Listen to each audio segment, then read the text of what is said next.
I'm Nicola Kelly, and this is Silenced, a podcast from human rights organisation Article 19.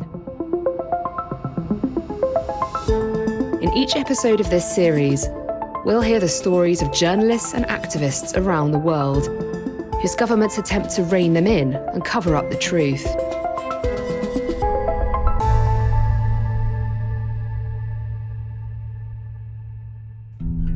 Mexico consistently ranks as one of the most difficult places in the world to report from, with journalists frequently attacked, imprisoned, and, as in the case of Sergio Aguayo, sued for exercising the right to free speech. It all started in 2016, when Sergio, a renowned academic and journalist, wrote an opinion piece accusing former Coahuila state governor Humberto Moreira of corruption. In a case that rumbled on for more than 6 years, Sergio was ordered to pay 10 million pesos, that's more than $500,000, to Moreira, who said the piece had damaged his honour. During that time, Sergio experienced multiple threats and intimidation and has had to live under full police protection since. Here he describes the impact of the lawsuit on his personal and professional life, the outcome of the Moreira case, and the judicial harassment he continues to face.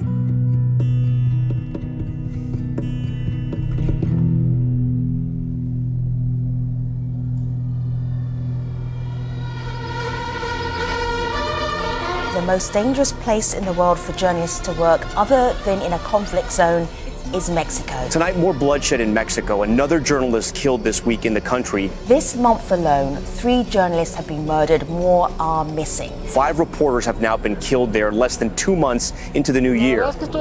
I'm here with a lot of grief because more than 100 journalists have been murdered in the last couple of years. What's happening here in Mexico can be described as a war on truth. Only one side has AK-47 machine guns while the other is holding a notepad. Let me remember how it all began. Well, actually, in January 2016, I was in Mexico preparing for my column. I write a weekly column for a Mexican newspaper, and it is published every Wednesday since 1984. I have been writing that column. And I remember that day. El exgobernador del estado de Coahuila, Humberto Moreira. Agentes anticorrupción lo detuvieron en el aeropuerto de Barajas, en Madrid. El arresto estaría relacionado con una investigación por corrupción. I read in the news that the former governor of the state of Coahuila had been detained in Madrid, Spain, accused of a number of crimes, very heavy stuff, links with organized crime and money laundering and stealing public funds. Y quien fue mencionado por la revista Forbes como una de las 10 personas más corruptas en México. I say, well, this is a good topic because this character had also been an associate, a very close associate of the Mexican president at the time, Enrique Peña Nieto. So I said, this is a good topic. I start to prepare, and I am a scholar that loves journalism. I have been in media, public media, for the last 50 years. I was educated at El Colegio de Mexico and at Johns Hopkins University. Therefore, my standards about having the information to write, the facts to sustain the argument is fundamental. So what I did was I asked one assistant to gather all the relevant information about the case. I make some phone calls to Madrid, and a good journalist have good sources everywhere. So I found somebody who gave me the legal document used by the Spanish police to detain Humberto Moreira. And there I saw that he was indeed accused of very heavy crimes. So I wrote a column, but I was careful because, I grew up in authoritarianism, under authoritarian rule. Therefore, I know you must be careful with these people because you never know what they are going to do. I published a piece that was not very aggressive. My language tends to be very careful. The time passed by. In March of 2016, By the way, I am an expert on violence, political and criminal violence. I signed a memorandum of understanding with the government of Coahuila, with the brother of Humberto Moreira, by the way, who was the governor, to study some massacres in the state of Coahuila. And I think that was the reason why he decided to sue me. I mean, because in July 2016, I was informed by another journalist who had very good sources on the judicial branch that I had been legally sued by former governor Humberto Moreira. Ordenó pagar 10 millones de pesos. And that he demanded $500,000, more or less, 10 million pesos. Para reparar el daño a la incólume imagen de Humberto Moreira. ¿Se acuerdan de Humberto Moreira? Because he argued that his honor has been damaged by my piece. But that was 6 months after the issue. So my explanation had always been that he didn't want me to do research on organized crime for the years when he was the governor, because I presume that he was afraid that I could find some evidence that he had some relation with organized crime in the state of Coahuila.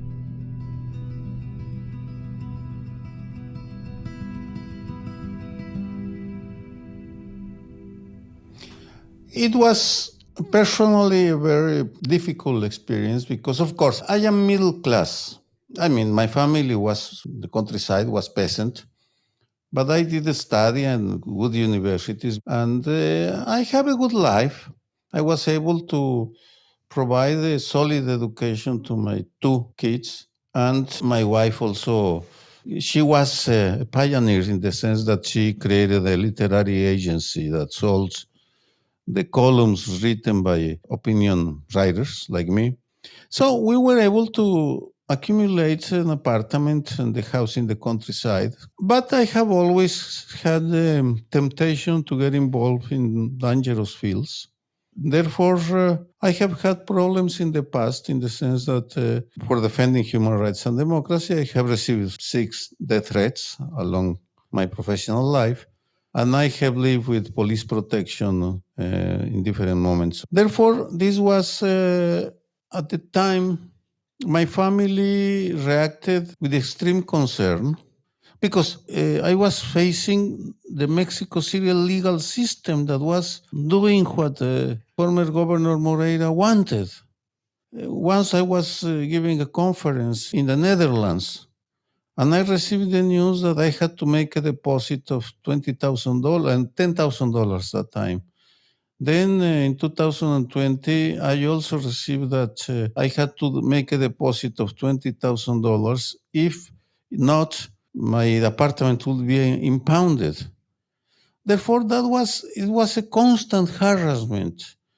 And my wife was very concerned, of course, and my children. They were concerned because former Governor Moreira had a very bad reputation. I mean, as a corrupt politician and as someone that has links with organized crime. And they were more concerned when the federal government suggested that I accept police protection, and I have police protection now. So it's very hard for normal people to explain the consequences of living under the protection of a group of bodyguards. They are part of our family in a way now, but I mean, if you go to dinner with friends, I mean, you arrive with protection. And so it was difficult, especially because I knew that I was facing extremely powerful people.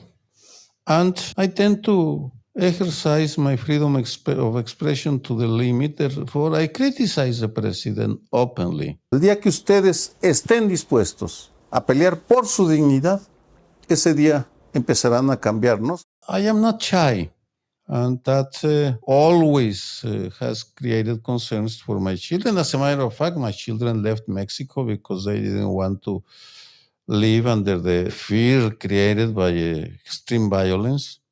And the situation has deteriorated. I mean, it has not always been like this, but They have been out of Mexico for the last 15 years. So I grew up in violence, in political violence in my hometown of Guadalajara, and I had to leave my hometown because I received death threats. Therefore, I am used to that. I mean, I don't like it, but I know what it's like.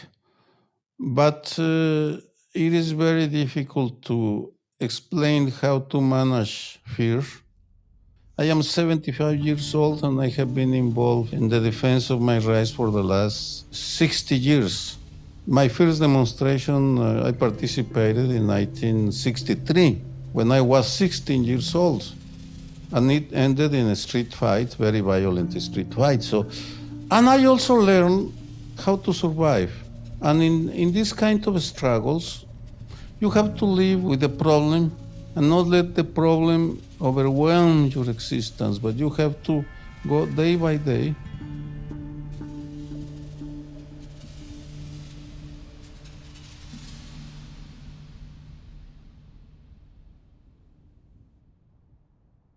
I knew from the beginning that I had to win the battle of the story. The storyline, I have to impose the storyline. And I did that from the beginning. Therefore, it was a question of letting the lawyers do their job. But I know that you must devote time because you cannot let the lawyers do what they want. You must supervise them. You must be constantly reading the text they are preparing to make suggestions or to recommend this or that. And it has been a long, long struggle, and it still continues.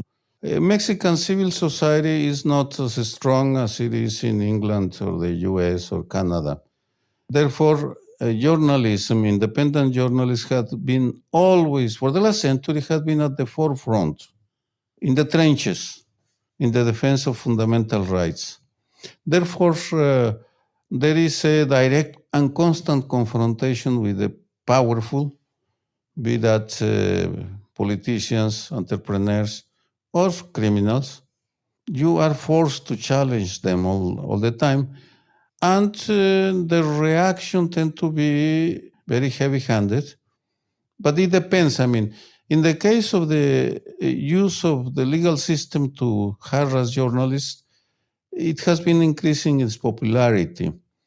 In 2015, something like that, there were 2 or 3 legal suits. According to Article 19, now there are 35, 40. So it is growing. And as far as I know, yes, in some cases they succeed in making the journalists stop writing, stop researching, because at the end, when you are in front of the tribunals, in many cases you are left alone. And it is very, very expensive to go to court, extremely expensive. And the lawyers, the pro bono lawyers, tell me that the cost of their legal advice has been about $1 million. They are not charging for that, but that would have been the legal cost. So you can imagine that the legal fees would have been the double of the amount demanded by Mr. Moreira. I am the president of a legal team that gives free advice to journalists that are sued. And I have done that before I was brought to court, because I understand that it is very fundamental for the survival of democracy in Mexico. Mexico is the second most dangerous country in the world for the exercise of journalism. A normal journalist with his or her salary has a serious problem to face a legal suit.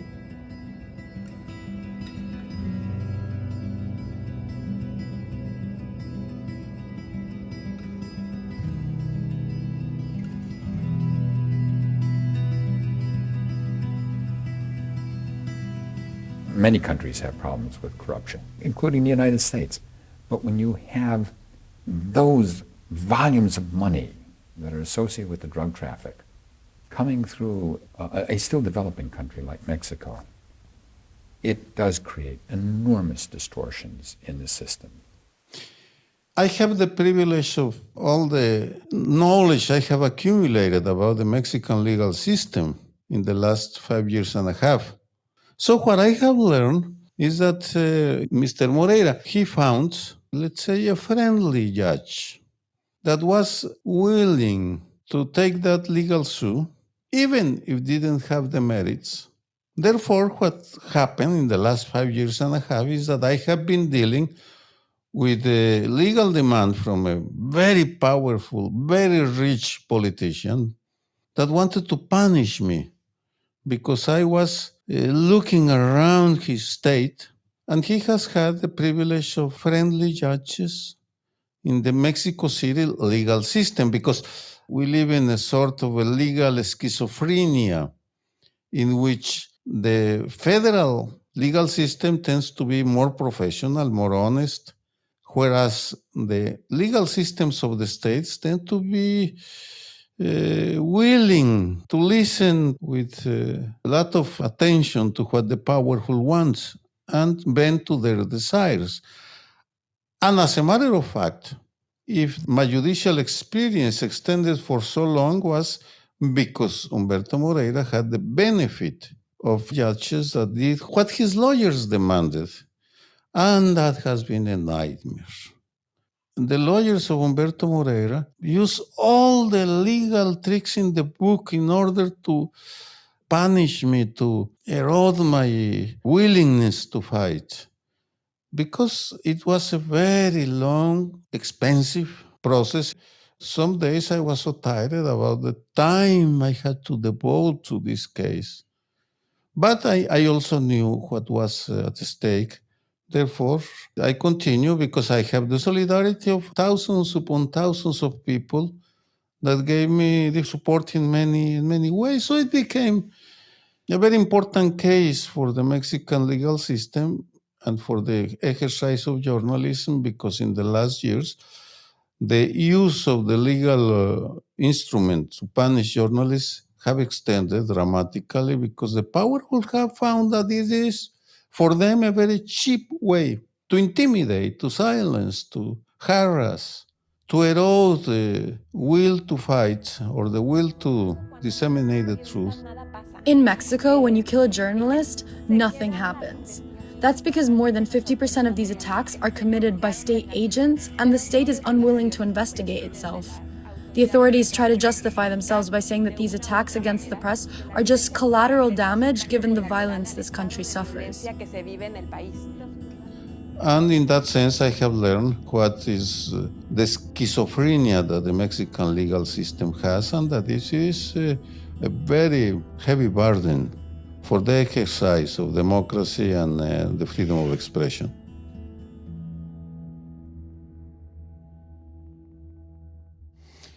It was in Spain, but I knew that it was coming because I had had the time to visit the 5 judges of the Supreme Court that were going to decide about my case. In Mexico, there is a tradition in the legal system. If you go to the office of a judge that is seeing your case and you wait in his office, he has the duty to receive you. That's a tradition. I mean, it is not written. But you must know when to go. And I received the solidarity of personnel from the Supreme Court that advised me when it was the best moment for me to be present, when I had the best possibility to be received.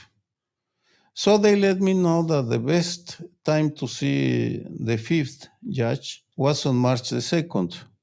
I went there, I spoke with the judge at 2 o'clock, and I left his office around 3 o'clock.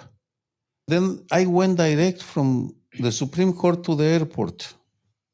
And after that, when I arrived in Madrid, I was in constant communication with the people inside the Supreme Court that were telling me what was going on. So, I mean, they were not the judges, but the informal networks. At the end, I knew that it was a positive ruling. Finally, I was informed that I have won by unanimous votes of the judges, an unanimous rule. But I have very clear that I cannot just retreat to my apartment and rest in peace for the rest of my life. because I believe I have a responsibility to do whatever I can to defend journalism and the freedom of expression in Mexico, because that's necessary. I continue to believe in that. I mean, even in all these years, I knew that it was not about me, that it had to do with something more profound.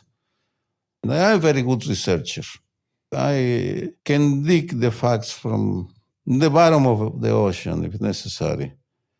And that makes me someone dangerous, because when you are able to support your writing with solid information, then you become a very dangerous people for those in power. It is a struggle. You must fight every day to find the facts, to write as well as possible. And I mean, it is every week I have to send a newspaper. Every week I am in a radio and TV talk shows, and two. So I have 3 moments during the week that I have to give my opinions. I am very aware that I have to be very professional, very serious about chasing the facts, presenting them in an attractive way, and be willing to face the consequences if you make a mistake and recognize, well, I'm sorry, I apologize, I was wrong. Or to say, no, I was not wrong. As in the case of Moreira, you were in jail, you were accused of corruption, of money laundering, of links with organized crime. Therefore, you deserve what I wrote about you. It was not me, it was you. Now, you sue me because for your own reasons, and we went to courts, and I won. And that's a fact. I mean, do whatever you want, but I won. Legally, I won that fight.